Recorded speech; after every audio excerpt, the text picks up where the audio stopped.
The morning fog clung to the ancient stones of Buckingham Palace like secrets refusing to be told. Sergeant James Crawford adjusted his red tunic for the third time in 10 minutes, a nervous habit that had served him well through 15 years of royal protection duty. At 42, his weathered face bore the quiet confidence of a man who had stood between royalty and danger more times than he cared to count, yet today something felt different in the crisp October air. The palace corridors hummed with their usual morning rhythm. Footmen glided past carrying silver tea services, their footsteps muffled by centuries-old Persian carpets. Housekeepers whispered instructions to younger staff, their voices carrying the weight of traditions passed down through generations. Yet beneath this familiar symphony, James detected an undercurrent of tension that made his soldiers' instincts prickle with unease. Princess Charlotte, now 11 years old, had been a constant presence in these halls since birth. James remembered the day she first toddled down the grand staircase, her small hand gripping the ornate banister while her nanny followed nervously behind. He had watched her grow from a curious toddler into a bright, spirited young girl who greeted the staff with genuine warmth and possessed an uncanny ability to remember everyone's names and their family's details. The princess had always been different from her brothers in ways that went beyond mere gender. Where Prince George carried himself with the measured dignity expected of a future king, and Prince Louis bounded through life with infectious enthusiasm, Charlotte possessed a keen intelligence that seemed to absorb everything around her. She asked questions that made adults pause, observed details others missed, and had developed an independence of thought that both impressed and concerned those charged with her care. James had been assigned to the palace's inner security detail 5 years ago, a promotion that reflected both his exemplary service record and his particular skill in reading people and situations. His working-class background in Manchester had given him perspectives that complemented the more traditional approaches of his colleagues. Where others might see only protocol and procedure, James saw human beings navigating complex relationships under extraordinary circumstances. The relationship between Queen Camilla and Princess Charlotte had always required careful navigation. As the daughter of the future king and the granddaughter of the beloved late Queen Elizabeth, Charlotte occupied a unique position in the royal hierarchy. Camilla, having spent years establishing her own place within the family structure, seemed to view the young princess through a lens colored by both genuine affection and underlying uncertainty about her own evolving role. Recent months had brought subtle changes to the palace atmosphere. Staff members spoke in quieter tones when discussing family matters. Scheduling conflicts arose more frequently between different royal households. Most telling of all, James noticed that Charlotte's usual freedom to move about the palace had become subject to more restrictions and closer supervision. The morning briefing in the security office had been routine except for one detail that caught James's attention. Charlotte's daily schedule showed an unusual gap between her morning lessons and lunch, marked only as family consultation. In 15 years of royal service, James had learned that vague scheduling often preceded significant events, and the tension radiating from senior staff suggested this would be no ordinary family discussion. As he took his position in the East Wing corridor, James reflected on the conversation he had overheard 3 days earlier. Two senior ladies-in-waiting had been discussing Charlotte's recent behavior with obvious concern. The princess had apparently questioned certain protocols during a family dinner, asking pointed questions about decision-making processes and expressing opinions that, while thoughtful, demonstrated a level of political awareness that some found uncomfortable in one so young. The sound of approaching footsteps drew James from his thoughts. Lady Margaret Thornton, one of Camilla's most trusted advisors, appeared at the far end of the corridor. Her usually composed demeanor showed signs of strain, and her pace suggested urgency despite her attempts to maintain royal decorum. Behind her walked two additional staff members James didn't immediately recognize, their formal bearing and careful positioning suggesting they were not part of the regular household team. Charlotte's voice echoed from around the corner, bright and cheerful as she chatted with her governess about a history lesson on medieval queens. The irony was not lost on James that the princess would soon find herself at the center of a very modern royal drama.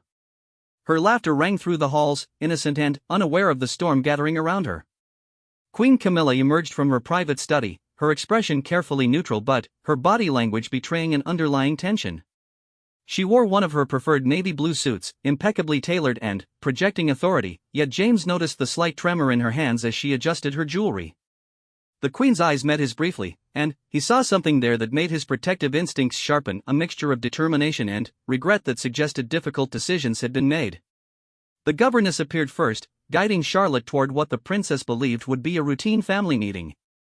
Charlotte's school uniform was immaculate, her hair neatly braided, and her face bright with the curiosity that had always defined her approach to life. She carried a small notebook filled with questions she had prepared for what she thought would be an educational discussion about royal history and her future responsibilities. James positioned himself according to standard protocol, close enough to respond to any security concerns but far enough away to allow for private conversation. Yet something about the setup troubled him. The additional staff members had taken positions that seemed more focused on containment than protection. The lady-in-waiting kept checking her watch, and the atmosphere carried the weight of a carefully orchestrated plan rather than a spontaneous family moment. Camilla's voice, when she finally spoke, carried the careful modulation of someone who had rehearsed her words. "Charlotte, dear, please come in. We need to discuss some important matters regarding your recent behavior and your understanding of your position within the family structure." The princess entered the room with her characteristic confidence, but James caught the slight hesitation in her step as she processed the formal tone and the presence of additional staff members. Charlotte was intelligent enough to recognize when a situation differed from expectations, and her natural intuition was clearly alerting her that this meeting would be unlike any previous family discussion. What followed would test every principle James had sworn to uphold during his years of service. The conversation that began as a discussion about royal protocol and appropriate behavior gradually shifted into something far more serious. Camilla's voice grew firmer as she outlined concerns about Charlotte's recent questions and comments, describing them as potentially disruptive to family harmony and royal tradition. Charlotte, to her credit, listened with the respectful attention befitting her upbringing, but James could see the confusion and growing alarm in her young face as the tone became increasingly severe. The princess attempted to explain her genuine curiosity about royal history and her desire to understand her future role, but her words seemed only to deepen Camilla's resolve about the necessity of the action she was about to take. The moment that would change everything came without warning. Camilla's voice took on the unmistakable tone of royal command as she turned toward James with instructions that made his blood run cold. The words hung in the air like a blade suspended over innocence itself, and James found himself facing a choice that would define not only his career but his conscience. In that instant, 15 years of loyal service crystallized into a single, crucial decision. The training that had taught him to follow orders without question suddenly warred with deeper principles about protecting those who could not protect themselves. Charlotte's wide eyes, filled with confusion and the first hints of fear, looked toward him with an expression that would haunt him regardless of what choice he made. The palace corridors that had witnessed centuries of royal drama now held their breath for one guard's response to an impossible command. James Crawford, son of a Manchester factory worker, decorated veteran, and sworn protector of the royal family, stood at the crossroads between duty and conscience, knowing that his next words would echo through the marble halls of power and change lives forever. The question that formed in his mind was simple in its wording but revolutionary in its implications.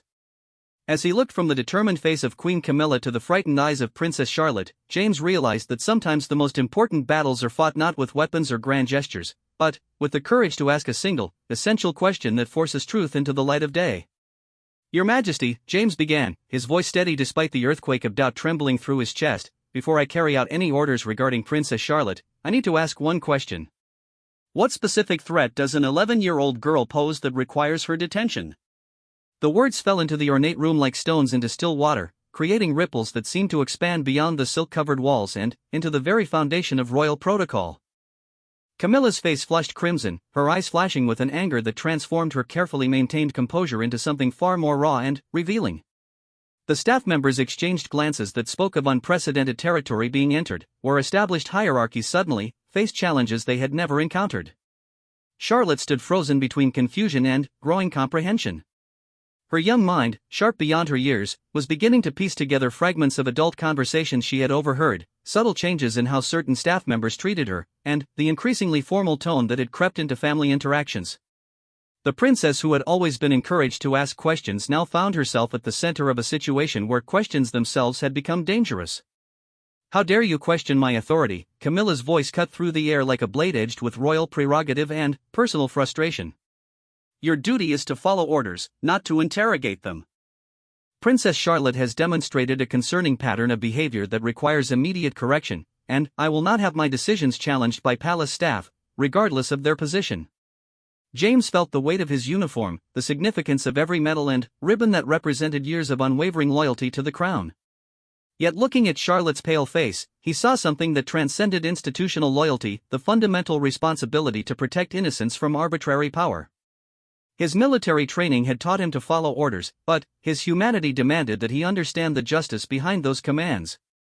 "With respect, Your Majesty," James continued, his voice gaining strength from moral conviction, "my oath was to protect all members of the royal family, including Princess Charlotte. Before I can act against her interests, I need to understand what she has done that warrants such extreme measures. Has she broken laws? Has she endangered anyone?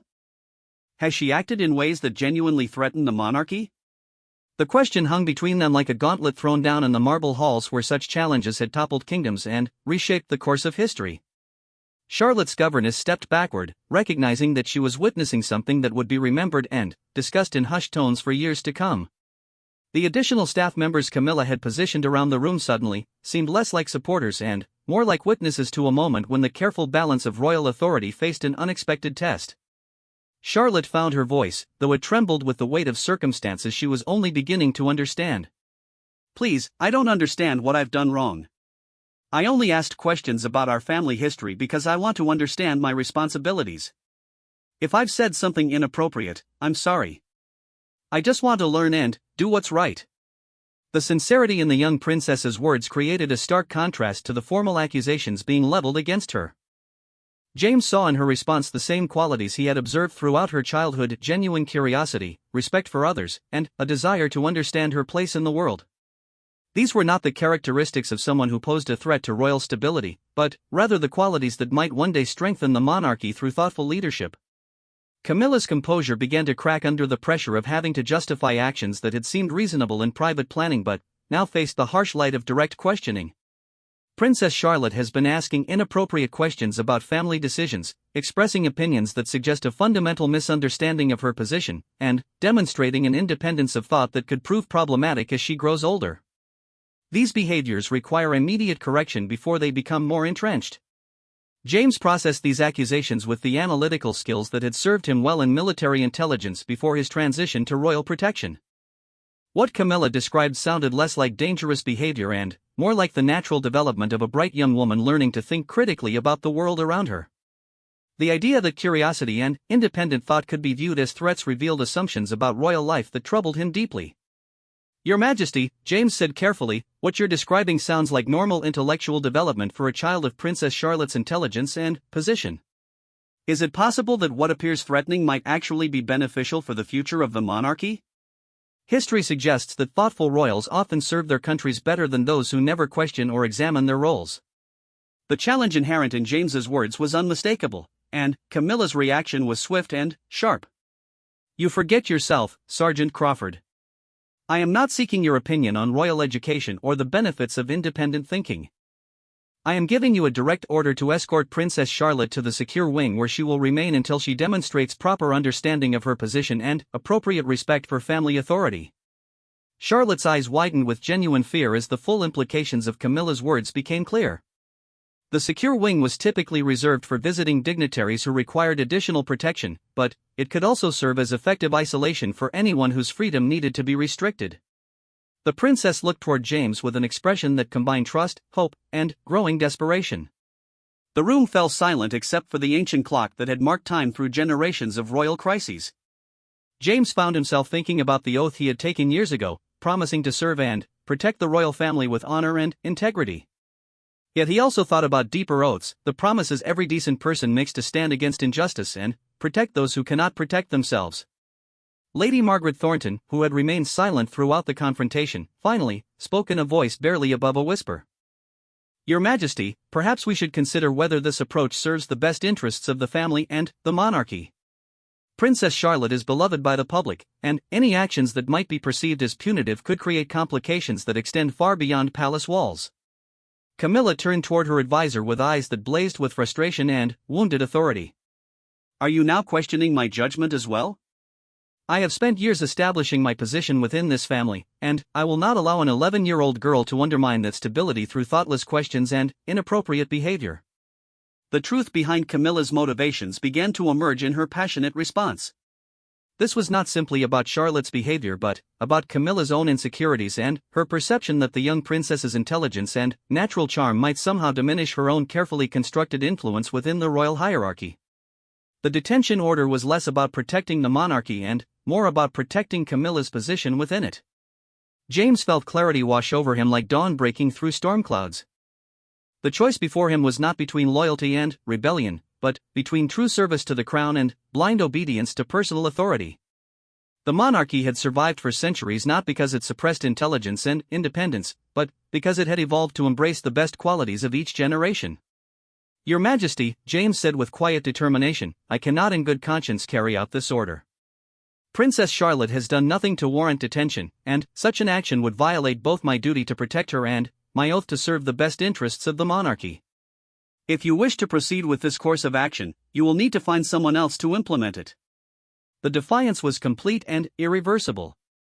In refusing to follow Camilla's order, James had crossed a line that would reshape not only his own future but the entire dynamic of authority within the palace.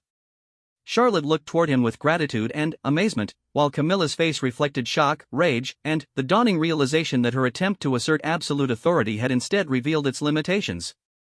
The confrontation that had begun as a simple order to detain a troublesome princess had evolved into something far more significant, a test of principles that would determine whether justice or arbitrary power would prevail in the halls where the future of the monarchy was being shaped.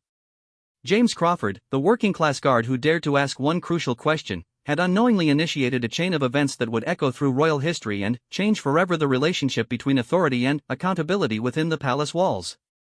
The morning fog that had clung to the palace stones was beginning to lift, but inside the ornate room where wills clashed and principles were tested, the atmosphere remained charged with the electricity of unresolved conflict and the promise of consequences that would reshape lives and challenge the very foundations of royal tradition. The silence that followed James's refusal seemed to stretch across centuries of royal tradition, creating a moment where the very foundations of palace hierarchy trembled under the weight of unprecedented defiance. Camilla's face cycled through expressions of disbelief, fury, and calculating assessment as she processed the reality that her direct order had been challenged and refused by someone she had considered merely a uniformed extension of her will. Charlotte stood transfixed, her young mind struggling to comprehend the adult world of power and politics that had suddenly erupted around her.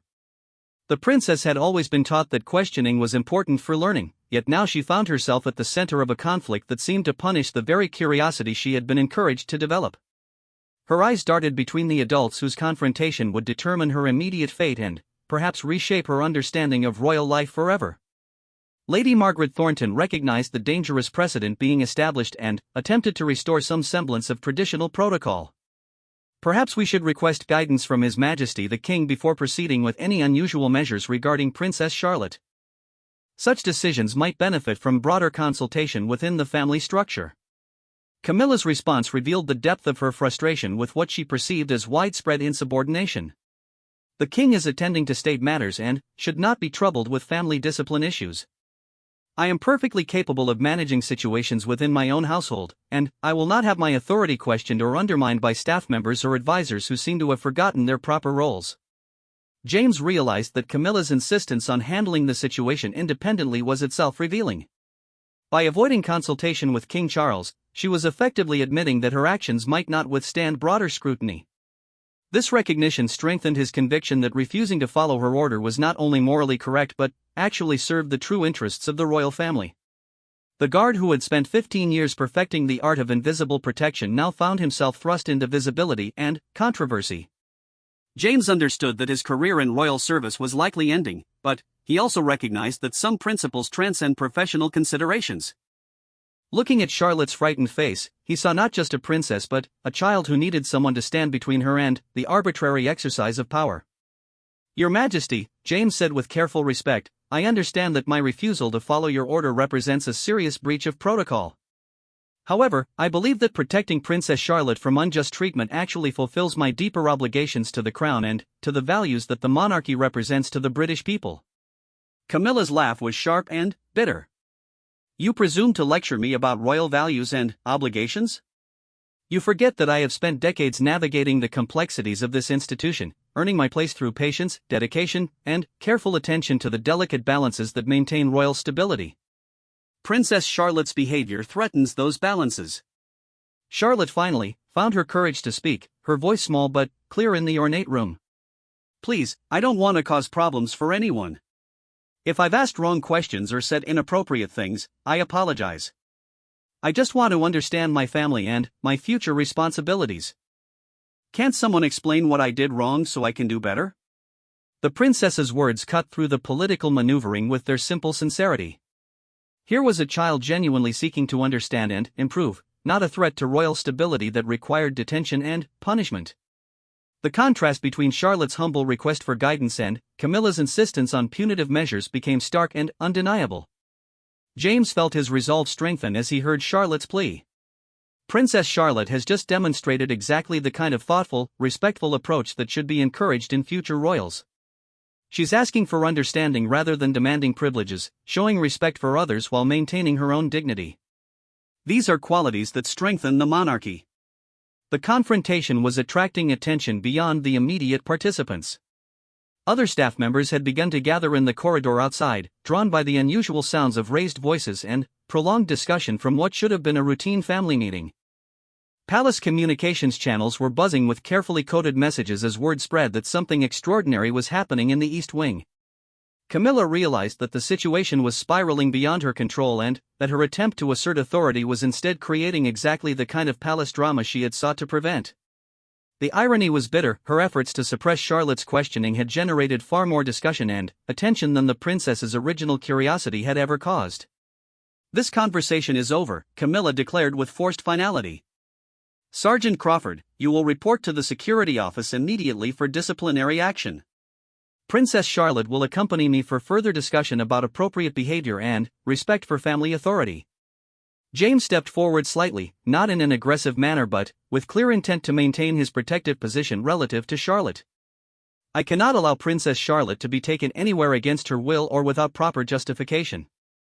If you wish to continue family discussions, I suggest doing so in an environment where she feels safe and supported." The standoff had reached its critical moment. Camilla's authority had been challenged not just by words but by physical positioning that demonstrated James's determination to protect Charlotte regardless of personal consequences. The other staff members in the room found themselves witnesses to a confrontation that challenged everything they understood about palace hierarchy and protocol. Lady Margaret Thornton made one final attempt at diplomatic resolution. "Your Majesty, perhaps we could arrange for Princess Charlotte to speak with her father about these matters. Prince William might provide perspective that helps resolve the underlying concerns while maintaining family unity." Camilla's reaction to this suggestion was explosive. The mention of Prince William seemed to trigger deeper resentments about her position within the family structure and her ongoing efforts to establish authority that sometimes felt precarious. "Prince William is not available, and this matter does not require his involvement. I am handling a family issue that falls clearly within my responsibilities." Charlotte, displaying wisdom beyond her years, recognized that she had become the focal point of conflicts much larger than her own actions. The princess understood that adults were fighting about power and position using her behavior as justification, and this recognition brought both sadness and determination to her young face. "I think I should speak with my father," Charlotte said quietly but firmly. "These seem like important decisions about my future, and Papa has always said that I should come to him when I don't understand something or when I feel scared. I'm both of those things right now." James nodded approvingly at Charlotte's words. The princess was demonstrating exactly the kind of thoughtful, principled approach that should be celebrated rather than punished. Her request to speak with her father was both reasonable and consistent with established family protocols for handling significant matters involving the children. The sound of approaching footsteps in the corridor indicated that the confrontation was about to expand beyond its original participants.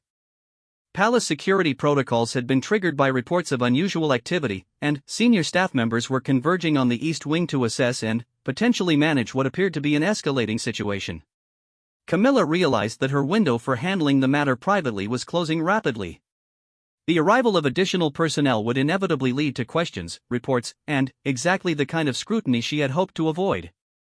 Her attempt to assert quiet control over Charlotte's behavior was becoming a very public challenge to her authority and judgment. James prepared himself for the consequences of his actions while remaining focused on his primary concern, ensuring Charlotte's safety and well-being.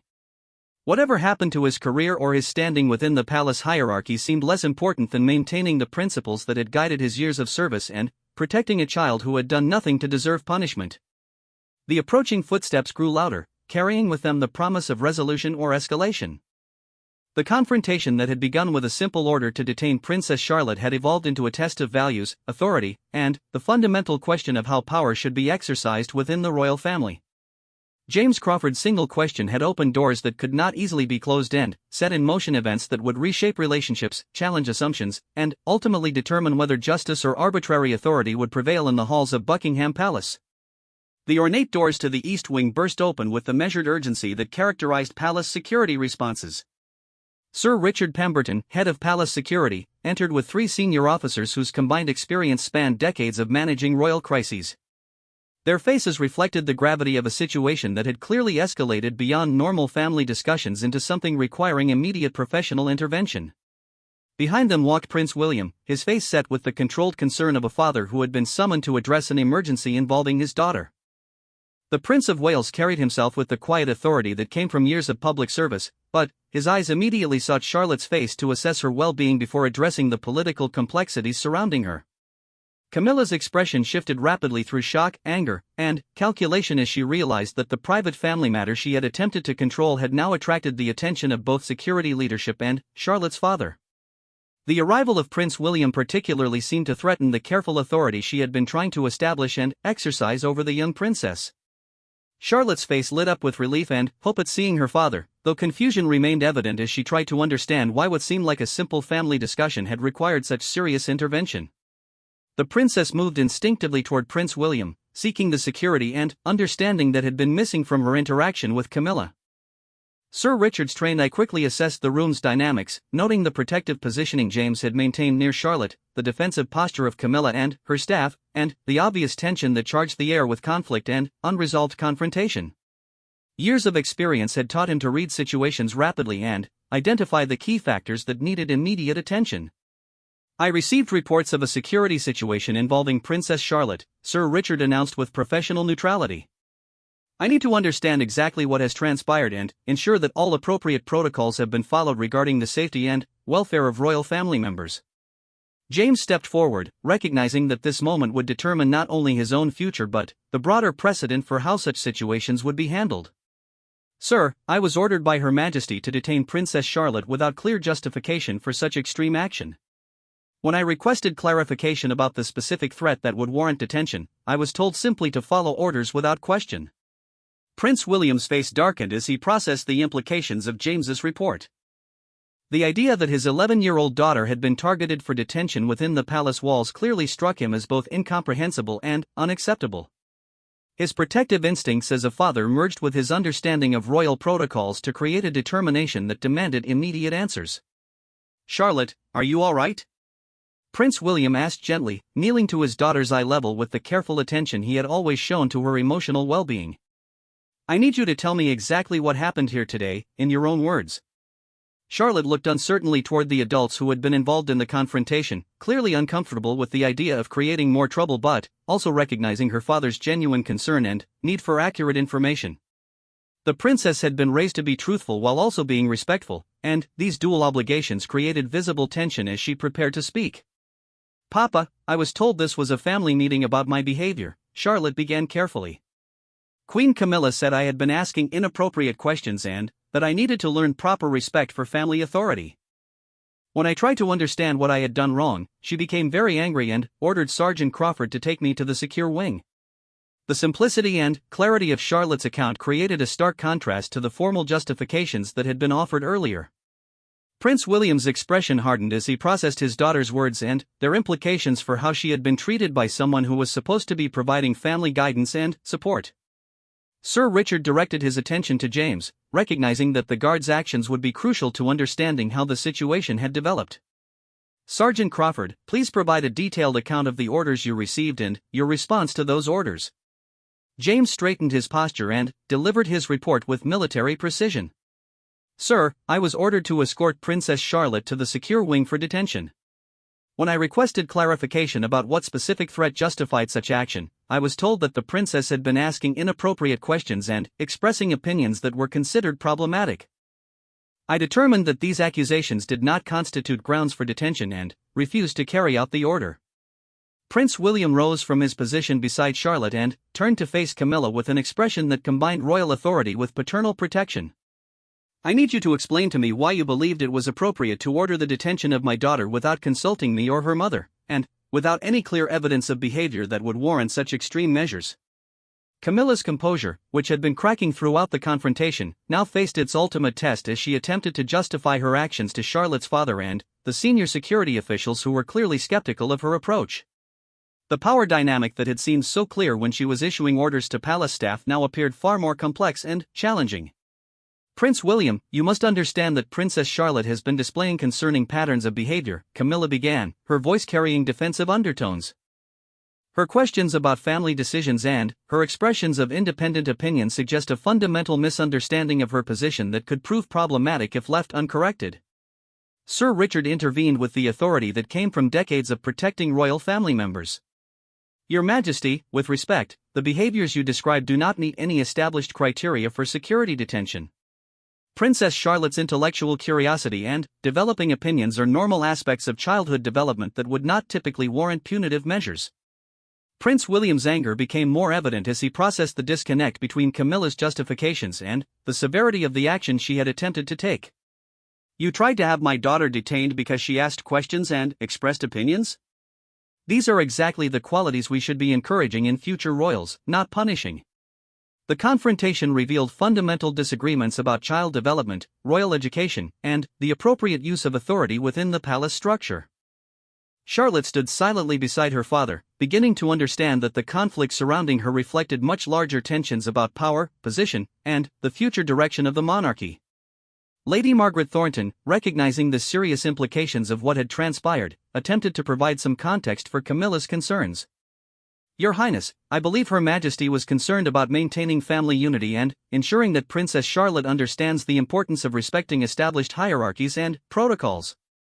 James felt compelled to speak, despite the risk of further challenging royal authority. "Sir, in my observation, Princess Charlotte has always demonstrated exceptional respect for people and protocols. Her question seemed motivated by genuine desire to understand and fulfill her responsibilities, not by any intention to challenge or undermine family authority."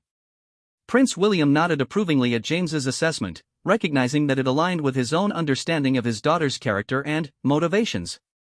The Prince of Wales had always encouraged his children to think critically and ask questions, viewing these qualities as essential preparation for their future roles in public service. Camilla realized that her attempt to assert authority over Charlotte had instead exposed her to criticism and questioning that threatened her own position within the family structure. The very scenario she had hoped to prevent, public scrutiny of her decisions and methods, was now unfolding with all the senior figures whose respect she sought to maintain. Sir Richard concluded his preliminary assessment and prepared to address the broader implications of what had occurred. The head of palace security understood that this incident would require careful handling to prevent it from becoming a larger crisis that might affect public confidence in royal family unity and decision-making processes. "Your Majesty, Your Highness," Sir Richard addressed both Camilla and Prince William, "this situation requires a formal review to ensure that all protocols were properly followed and that appropriate safeguards exist to prevent similar incidents in the future. Princess Charlotte's welfare and the integrity of palace security procedures are both paramount concerns." Charlotte looked up at her father with a mixture of gratitude and lingering confusion about the adult world that had suddenly revealed its complexities in such a dramatic fashion. The princess was beginning to understand that her simple desire to learn and understand had somehow become entangled in conflicts about power and authority that extended far beyond her own actions or intentions. The room fell into tense silence as all participants recognized that they had reached a critical juncture. Decisions made in the next few minutes would determine not only the immediate consequences for those involved but also the precedents that would guide future interactions between different levels of royal authority and the protection of family members who found themselves caught between competing demands and expectations. The formal review that followed would reshape palace protocols and redefine the boundaries of authority within the royal household. King Charles, when briefed on the situation, expressed profound concern about both the attempt to detain his granddaughter without proper justification and the broader implications for family unity and public trust. The king's measured response reflected his understanding that the monarchy's strength lay not in arbitrary authority but in principled leadership that earned respect through wisdom and fairness. Prince William's report to his father was comprehensive and unflinching in its assessment of what had transpired. The Prince of Wales emphasized not only the inappropriate nature of the detention order but also the concerning pattern of behavior that had led to such an extreme measure being contemplated. Charlotte's questions and independent thinking, far from representing threats to royal stability, actually demonstrated the kind of thoughtful engagement that would serve the monarchy well in future generations. James Crawford found himself in the extraordinary position of being commended for insubordination. Sir Richard Pemberton's formal review concluded that the sergeant's refusal to carry out an unjustified order actually demonstrated exemplary adherence to his primary duty of protecting royal family members. The king personally thanked James for his courage and integrity, while also announcing new protocols that would prevent similar situations from arising in the future. Charlotte, with the resilience that children often display in the face of adult complications, emerged from the crisis with her curiosity intact, but her understanding of palace dynamics significantly deepened. The princess continued to ask thoughtful questions about her role and responsibilities, but she now did so with the knowledge that independent thinking was valued by those who truly mattered in her life: her father, grandfather, and the dedicated staff who genuinely sought to protect and guide her development. The broader implications of the incident extended far beyond the immediate participants. Palace staff at all levels received additional training on appropriate responses to concerning orders and the importance of distinguishing between legitimate authority and personal preference disguised as royal command. The incident became a case study in how institutional loyalty sometimes required questioning rather than blind obedience. Camilla faced the difficult task of rebuilding relationships that had been damaged by her misguided attempt to assert authority over Charlotte. The Queen's position within the family structure remained secure, but her approach to her role required significant adjustment. She began working with family counselors and advisors to develop better understanding of child development and more effective methods of building positive relationships with her step-grandchildren. Lady Margaret Thornton, recognizing her own failure to provide appropriate guidance during the crisis, requested reassignment to duties that did not involve direct interaction with the younger royals. Her departure created opportunities for new advisors who brought fresh perspectives on supporting the healthy development of future monarchs while respecting both their individual needs and their institutional responsibilities. The security protocols that emerged from Sir Richard's comprehensive review established clear guidelines for when and how family discipline matters might intersect with security concerns. The new procedures emphasized that no royal family member, regardless of age, could be subjected to detention or restriction without clear evidence of behavior that posed genuine threats to safety or security. Simple disagreements about appropriate conduct would be handled through family discussions rather than punitive measures. James's career trajectory changed dramatically following his moment of principled defiance. Rather than facing disciplinary action for insubordination, he was promoted to a new position that focused on developing training programs for palace security staff. His experience became the foundation for educating others about the complex balance between following orders and exercising moral judgment in situations involving vulnerable family members. Charlotte's education continued with renewed emphasis on critical thinking and independent analysis, supported by tutors and advisors who understood that questioning and curiosity were strengths to be developed rather than weaknesses to be suppressed. The princess's experience had demonstrated that royal children needed protection not just from external threats but also from well-meaning adults who might mistake compliance for respect or silence for contentment. The public never learned the specific details of what had transpired that October morning in the East Wing of Buckingham Palace, but they did observe subtle changes in how the royal family presented itself and managed its internal relationships. There was a new emphasis on transparency where appropriate and a clearer commitment to treating all family members, regardless of age or position in the succession, with dignity and respect. Prince William used the incident as a catalyst for broader discussions about royal education and child development. He worked with educational experts and child psychologists to ensure that his children's upbringing would prepare them for their future roles while respecting their individual personalities and developmental needs.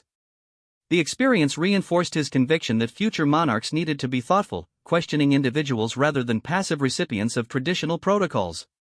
The morning fog that had clung to palace stones at the beginning of that fateful day eventually lifted, revealing clearer skies and brighter prospects for all involved.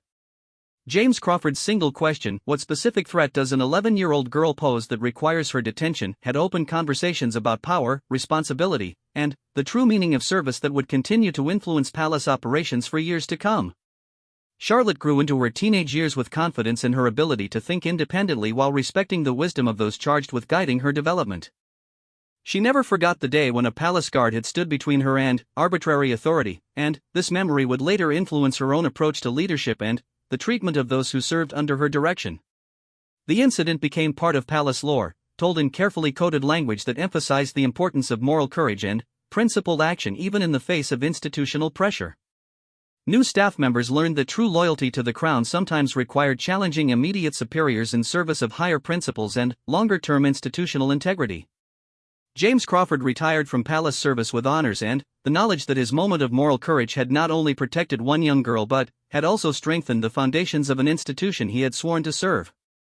His question had proven that sometimes the most important protection comes not from weapons or physical barriers but from individuals willing to ask difficult questions and demand justifiable answers. Years later, when Charlotte had grown into a thoughtful young woman who asked insightful questions about history, politics, and her role in modern Britain, those who remembered that October morning would smile at the recognition that the qualities some had once viewed as problematic had indeed become the strengths that would serve both her and the monarchy well in facing the challenges of a changing world. The palace corridors that had witnessed the confrontation between arbitrary authority and principled resistance continued to echo with the footsteps of those who served the crown, but they now carried the additional weight of precedent that protected future generations from the kind of treatment that could mistake power for wisdom or compliance for genuine respect. In the end, James Crawford's willingness to ask one simple question had achieved something remarkable. It had reminded everyone within the palace walls that the true strength of the monarchy lay not in the unquestioned exercise of authority but in the principled application of power guided by wisdom, compassion, and unwavering commitment to justice for all members of the royal family, regardless of their age or their willingness to ask difficult questions about the world they were destined to serve.